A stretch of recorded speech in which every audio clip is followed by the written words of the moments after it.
Welcome to Playboy, Celebrities, and Me. I'm the me part, but the celebrities are the stories, and I've got lots to share with you. And of course, a lot about Playboy and the 70s, the swinging 70s. If you weren't there, I'll tell you all about it, yeah. I don't know why, but for some reason I ended up at the Disneyland Hotel, because I guess I thought that might be not the norm, and maybe something interesting would happen there. So I ended up being hired for the main lounge bar because they were looking for 3 new girls to run that, and we got cute little outfits. So that was a good start, and I knew that was all new to me, but it was fun. It was fun. So I'm on my shift and I see 2 men come in the back and go over to the kind of an out-of-the-way section of my shift that I had to wait on. It was like not a good area because hardly anybody went there. So I walked up to the table and it was the assistant general manager of the whole place. And he was sitting there with Marlon Brando. So I said hello, took their order, and I went back to the bar. And the bartender's going, "Oh, is that Marlon Brando over there?" And I go, "Yeah."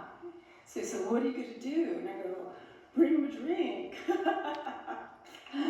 So on the way back with the drinks, I was thinking, you know, I normally wouldn't say anything, but I had just seen The Godfather, and he was so fabulous in it. I just felt like I should say something.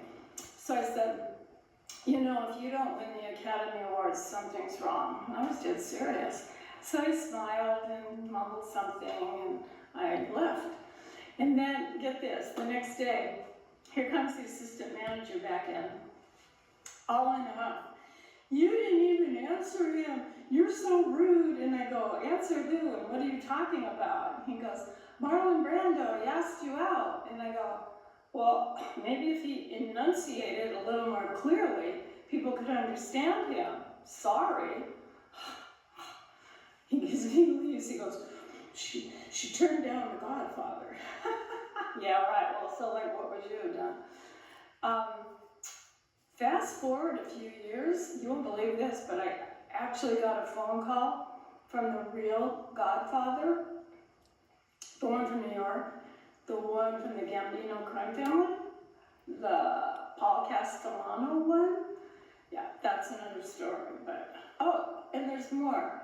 My son was working in a private club, a nightclub, and somehow I ended up in a roped off area, and I was about 10 feet away from the next Godfather. That would be John Gotti. So I guess I'm 3 for 3 with God. My little son, okay, guess what? We're packing it up and leaving the OC, and we're going to Hollywood. And of course at 6, he didn't have much to say. He went, "Okay, Mom."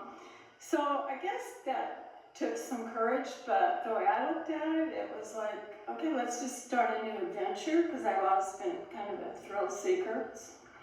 And I weighed the pros and cons, kind of, and I try to always look at the bright side of everything, and that everything will be great.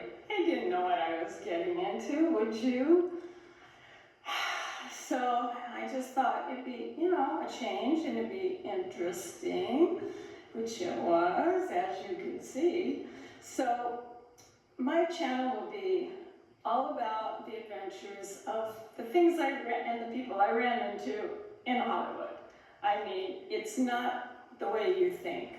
So I have some stories. I hope you'll subscribe to my channel, and I hope you hit the like button, and then the little bell will tell you when I'm going to do another video. And I already know what the next one's going to be about.